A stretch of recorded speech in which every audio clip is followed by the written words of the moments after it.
What are you thinking? Yeah, can we just because I feel like there's some things that need to be said about last week's games. So Pats beat the piss out of Kansas City, and Kansas City got a late touchdown to make it 7. Didn't matter in the scheme of things in the spread. Did anyone have one side or the other on that? Yeah, I ended up being on the Patriots, so that was a nice little victory. Sorry, Jerry, at your expense, but I just got back to the fact that I just thought they were a little undervalued. The ball was pretty split on that game, and I still wasn't a believer in Casey or Alex Smith, and ended up working out in my favor. How worried were you 3 minutes into that game? Like 0, right? I mean... No, yeah. It was one of those games, I forget which game we talked about last week where we said it'd be one of those games where 5 minutes into it, you're like, okay, this is the winning side. But, it felt very much like 5 minutes in that game. It's on the right side, so kind of cruised that one out, which is nice. Yeah. That's a different offense with Edelman and Gronk. That's really is, man. That's pretty nasty. I was saying it didn't matter who was rushing the pass of that game, just to see Brady operate the way he did. LT, you could have had a full front seven with Lawrence Taylor rushing, and nobody was going to touch Brady. Just his ability to get rid of the ball within a second and a half from snap is. And we talked about that from the game. I mean, if he's in that mode where he's catching the ball and it's out of his hand like that, getting Edelman on short crossers and that sort of game, extremely difficult to stop. Dude, you're screwed. You're screwed. Anybody else have the Cardinals -7? Yeah. Yeah, me too. Yeah. I just this guy right here. So that was a tough one. Yeah. We've been at 7, huh? -7. That was a tough loss. Actually, I got it at 7. So I got it as well. The crazy part about that was, I had a buddy. I bet through my book, and I also bet a buddy a bottle of scotch. And he's like, I have a feeling that Carson Palmer's going to throw a bunch of interceptions. And that's the only thing that I was mildly concerned about is Carson Palmer being like Carson Palmer from the Raiders. And sure as shit, he came out and I'm like, oh God, we're screwed. He's Carson Palmer from the Raiders. Yeah. Yeah. God, he looked terrible. He's got to get his shit together. Somehow you get lucky enough to get I'm going, oh my God, I'm going to get a backdoor lucky push. This is amazing. That's what I was going for. At that point, I was like, hey, as long as I get a push, obviously push isn't a win, but it's not a loss at the same time. I don't think when you thought Aaron Rodgers had 4th and whatever in his own, 10-yard line, we were hoping for a lucky push. Yes. I think we were shocked not to get a push. I was like, this is going to push. So is that loss worse than the Lions this year? So I was on the Lions this year, and I want to say it was +3, Jerry, whenever the Packers won by 4 in the Hail Mary. Yes. It was one of those things that, what was it, 17-0 to start that game, and I literally was on a date and I turned off my phone, and I didn't even care. I was like, Brennan? Take her wherever she wants to go tonight because that's a winner. Looking at the score late in the game, and I see the Packers came back and won by 4, and I see a text from Jerry oh my God, fuck. I'm like, oh, that's probably not good. And I didn't see it until I got home, and sure enough, I had the same fucking response. But yeah, no idea. I feel like that one might be worse. But oh yeah, Brendan, why don't you tell the story of that game? No, you tell it. You tell it way better than I do. So Brennan and I were both on the Pack, thinking we're getting killed the whole game, or I did. And Brennan calls me at the end of the game as the Packers. I didn't think they had the ball. He goes, Nelly, don't worry. Because during that day I said, Nelly, you got to bet the Pack. We're betting the Pack big tonight. And now he's like, fucking halftime, it's over. This is over. We're so stupid. And he goes, and I said, he was like the ultimate positive guy. Relax. Be positive. You're a good person. They're going to get a turnover, and Aaron Rodgers is going to go heave-ho Hail Mary. No problem. No time left. And, this is going to come down with it, and we're going to cover. It's one of those things. It's one of those things in betting where, if Aaron Rodgers gets the ball with enough time, they go down the field, they kick a field goal, and now you're really screwed because your 4 is fucked, right? They tie it. Well, so the only way we're going to win is Hail Mary. I'm on the phone with him, and my TV's ahead of his, and he's like, Nelly, don't worry, Hail Mary. They're going to throw it right now. Aaron Rodgers, and then phantom face mask. And he was like, oh, don't worry, they're going to throw the Hail Mary.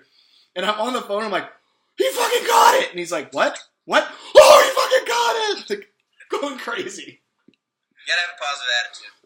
So, I mean, I think the only bright side for that for me was I wasn't watching it live, so I probably, ended up having a TV and a computer out of it. right, Because had I been sitting at my computer watching the game, right. that shit would have gone right through my TV. Here's what I don't understand about Hail Mary defense is, like, you have Larry Fitzgerald on your team, easily one of the best high ball catchers in, like, the NFL. He goes up, understands how to get the ball at the highest point. How is he not standing 8 yards deep in the end zone to go knock the ball down and catch it? Like, how do you not have him on the field? Same thing with Calvin Johnson for the Lions. What was Caldwell's response to that, Jared? I know we laughed about it. Caldwell said that he was more worried about the 15 lateral play and Calvin Johnson's inability to tackle. That was his reasoning for not having Calvin Johnson in the game. And you don't think Calvin Johnson could shoestring tackle? So it's the same thing for me, like with the guys letting it hope for the best. He's getting tackled just as good as 95% of the league anyway. It's the same thing for me with Larry Fitzgerald. Like, how is that motherfucker not on the field? Okay, one thing I did like to see, and I called it out as it was happening, obviously they didn't execute it as well as it should have been, but I love that the Cardinals actually brought pressure. Blitz him, yeah. Get it out of his hands. Blitz him, but, I mean, obviously you got to keep him contained. Homeboy goes inside, loses contained, then it just completely dissipates the entire purpose of running a blitz in general. I mean, at this point, you only got 4 or 5 deep. Yeah. But I loved, I mean, the initial thing, it got Rodgers off, but he was just able to get outside the pocket. You just see everyone rushing 3 or 4 nowadays. And as they were rushing, I was like, I love the rush call. Little did I know that 4 seconds later that they were going to tie it up. I was, and then to go into overtime, and as soon as like that happens, I'm like, oh my god, there's no way I can win. There's no way I can win. Yeah. So it cost me a bottle of fucking scotch. It was a pretty bad feeling.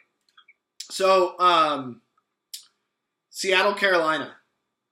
Putman, why don't you start? I told you guys I'm gonna need some help with rent after that game. This one's like Jerry. I was heavy on Seattle. We talked about it on the show last week, and I thought that I had +3. I got +3 early in the week, and I thought there's worst case scenario is Seattle loses by 3. So obviously, getting off the terrible start, down 31-0, I thought the game was over. And we had the debate at the end of the first half when they decided to go for it on 4th down. I can't remember the exact situation, but Nate thought, perhaps they should kick a field goal on that. And it turns out, it may have been the right call. But I look at the statistics after a game like that, and you look at yards per play. Seattle, like 6.2 to 4.4 or something? 6.2 to 4.6, which I think, based on the metrics we use, that is roughly equivalent to about an 8-point victory. So Seattle dominated. You saw the second half. Granted, Carolina was trying to milk that game and try to get it over with, but their ability to throw the ball, despite the turnovers, Russell Wilson just lit them up in the air. Threw for what? Sorry, I have the numbers here in front of me somewhere. Of course, it's not calculating on ESPN. So 325 through the air. They had 6.5 yards per carry. They really moved the ball at will, especially in the second half. The biggest thing that I think was frustrating for me was some of the decisions Pete Carroll made during the game. There was a time late in the game, like the 3rd, maybe early 4th, where they had it 4th and 12 on Carolina's side of the field, and they decided to punt. And at that point, by doing that, I thought that he was saying, hey, Carolina, you're not going to get another first down the rest of the game. That we're more likely to recover an onside kick at the end of the game with a minute left and score a touchdown than we are to convert a 4th and 12, which I thought was ridiculous. And not going for 2 when they were down 17, they could have made it 16 and made it a 2-possession game. That was the stupidest thing I've ever seen. And, even when they scored the last field goal to get down by 7, you saw the reaction by Russell Wilson and Pete Carroll on the sideline. They're like jumping up and down, like going crazy as if like, oh, we got this. And it's like, you have less than like, I don't know what the exact numbers are, less than a 5% chance for this onside kick. I don't get it. I just thought that, Pete Carroll's a great football coach, no questions, but I just thought the way he managed that cost them a better shot at winning the game. I'm not saying they necessarily win that, but, I thought that they left themselves a very little margin of error. Much more margin So So that was frustrating. But my whole argument. Go ahead. No, just reversing into the game, just looking at the numbers. Like, I don't really feel terrible about that decision. Like I said, they dominate yards per play. The turnovers obviously early in the slow start cost them, which, I mean, maybe that's something you factor in your capping 10 a.m. start time for a West Coast team. Traditionally, that's a really difficult spot. But I think Seattle's played well in the past in that scenario. So, it is what it is, right? It's a loss at the end of the day, but I still feel like, capped it well and not too upset about it. The thing that bugged me about it, well, first of all, like the 10 a.m. start, I think back in the day that was a big deal when like guys were flying coach and smoking heaters on the way to the game. But it's like these dudes are coming out on Friday, staying at the Ritz-Carlton, like have hookers rubbing their feet before bed. Like, you get up and play. What drove me nuts about Pete Carroll is that his like lack of consistency with like being aggressive or not. And my whole point with the field goal in the first half was 31-0, you're getting your dick kicked in. If chances are you're definitely going to get 4 possessions and a half. You might get you're probably going to get 5, you might get 6. So if you can cut a lead to 4 possessions, you give yourself a chance in the second half.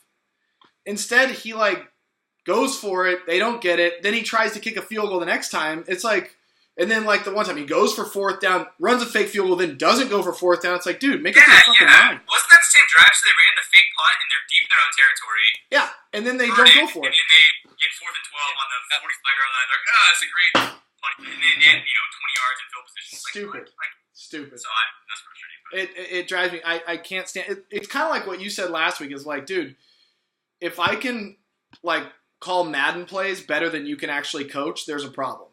And Pete Carroll and I love Pete Carroll, but his gum chewing, like, happy-go-lucky. Yeah. Well, I mean, I wouldn't go that far. I think, like I said, he's like a football coach. Now let's see your best Pete Carroll face.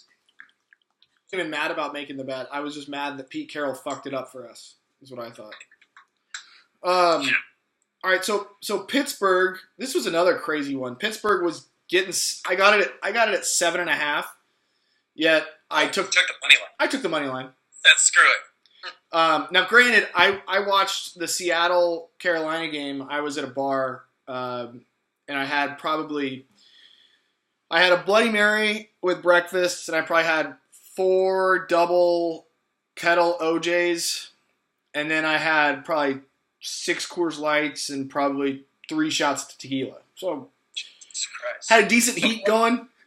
Par for the course. And I come home, and I bet the money line, and then I decided to live blog the thing, which was hilarious. Like, you go back, I'm like, what the hell? What happened? I don't even remember that play.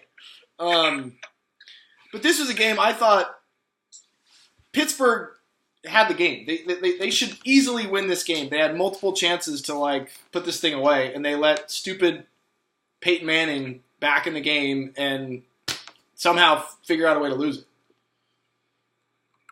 But you covered Putman. That was a hell of a. Yeah. So that was unnecessary sweat job there for sure. Whenever Denver had that tack on field goal, because I also had 7.5 with the Steelers. So it rarely works out like that. So it was nice to have one go our way whenever Pittsburgh got field goal to make it 7-point game. Yeah. If Antonio Brown plays that game, is it a runaway? Yes, I think so. I don't know if Antonio Brown, a healthy Ben Roethlisberger, that game, they run away with that. Clearly, you watch the first play of the game, he was not healthy. He threw that ball. He threw it nowhere near the wide open receiver down the sideline when he was beaten. Even that said, though, or a running back that's not your 5th string running yards per pass, which I thought was halfway decent. It's above 6.2 is the average that Denver gave up over the course of this season. I thought they dominated. 6.7 yards per play, 7.8 yards per pass. So, like, despite the fact that Ben wasn't healthy, they didn't have full strength in the supporting cast. They still moved the ball really, really well, which is surprising given how good Denver's defense has been. And yeah, I mean, everything says that they should have won that ball game. I mean, you take away that late turnover, and they probably do.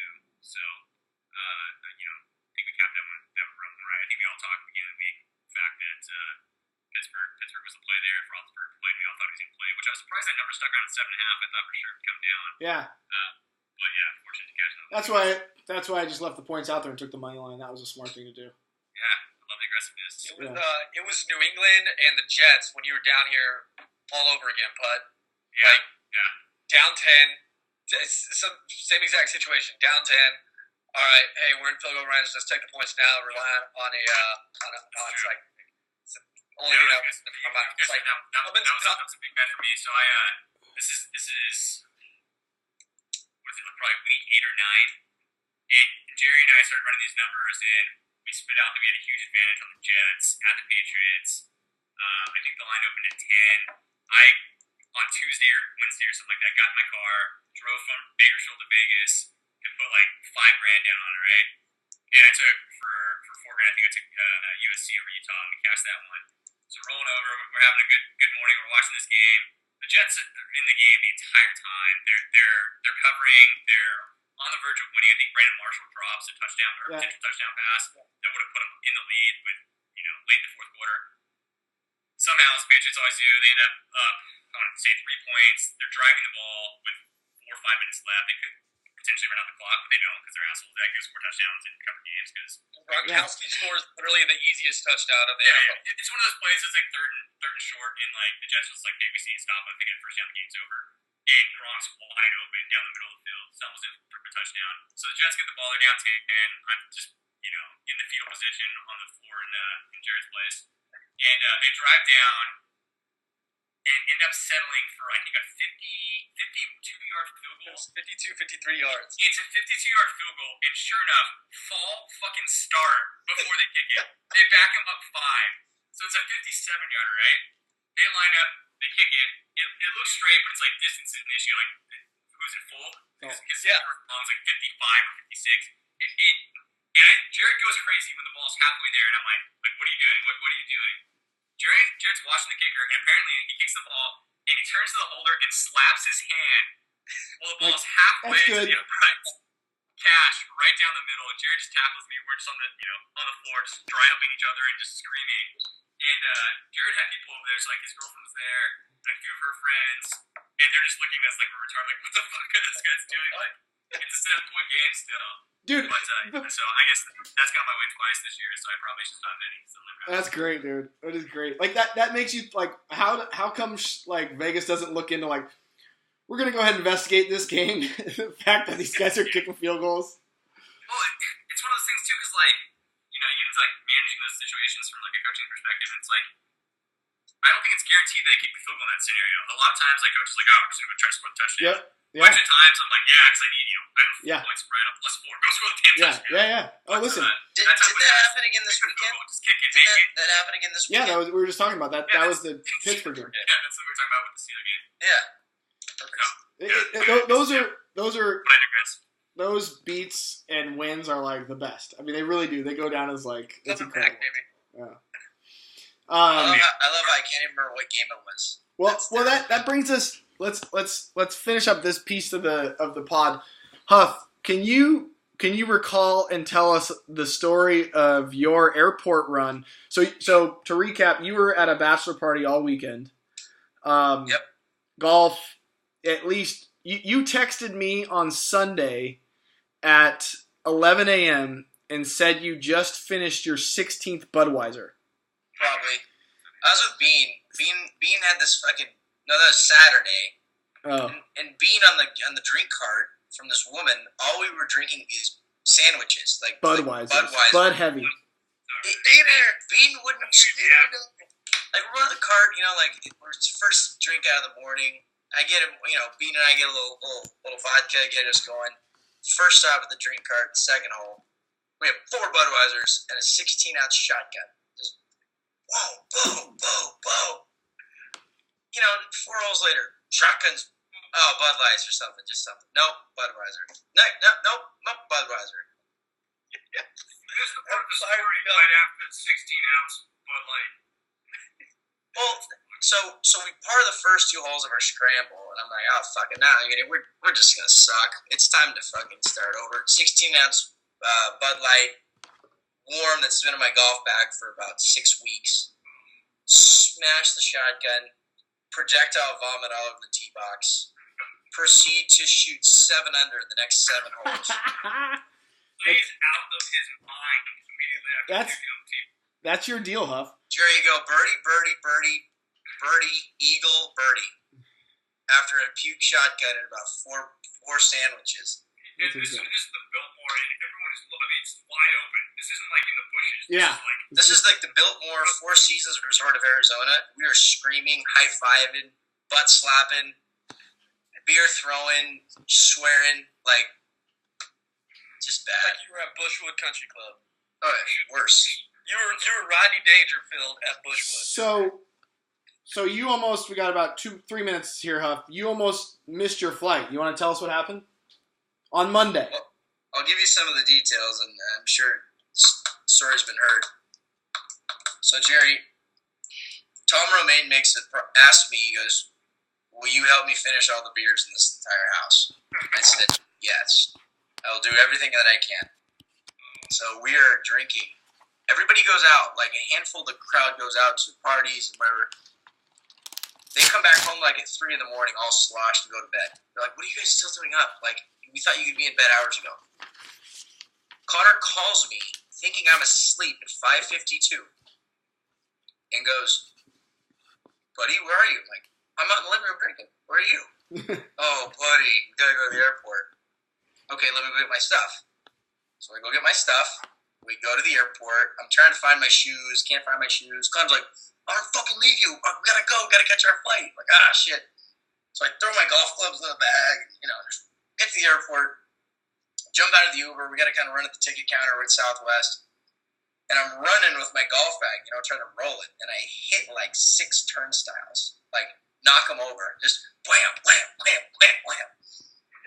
And Connor's just like, dude, what's going on? Like, and the security guy just kind of looks at Connor and he goes,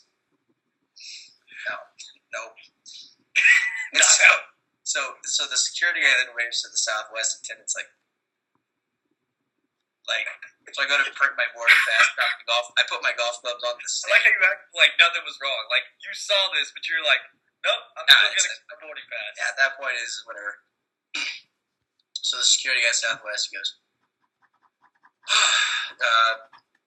you've been put on a no-flight restriction for 24 hours from Sky Harbor International, and there's no way you're going up in a plane today, so you better make the arrangements. I'm like, what are you talking? Like, come on. Like, are you kidding me? I'm probably pregnant. I'm fine. I'm fine. I'm fine. Drink today, sir. I'm like, how many drinks have you had today? I go, none? I don't know. Like, maybe one. I don't know. He goes, sir, you only have one sock on and no shoes. And I look down and I'm like, okay, touche. Like, I just leave. I'm just like, I'm not going to fight you anymore. Yeah, so, you lost all credibility there. So we're still kind of scrambling. So Connor and I, we're like, okay, we got to regroup. Go outside, change my jacket, I find some shoes, put my shoes on, kind of regroup, kind of walk by gingerly over the American Airlines ticket, and $414 later, catch a flight to Burbank. The guy doesn't catch me. The same guy? No, we kind of like different. He went to a different airline. I went to a different airline. Snuck around the terminal. Before they can really put the restriction on, I got the ticket and caught a flight that actually left 30 minutes early. Never saw me. Right on the plane. That is great. That is really impressive. That is absolutely impressive. It's terrible.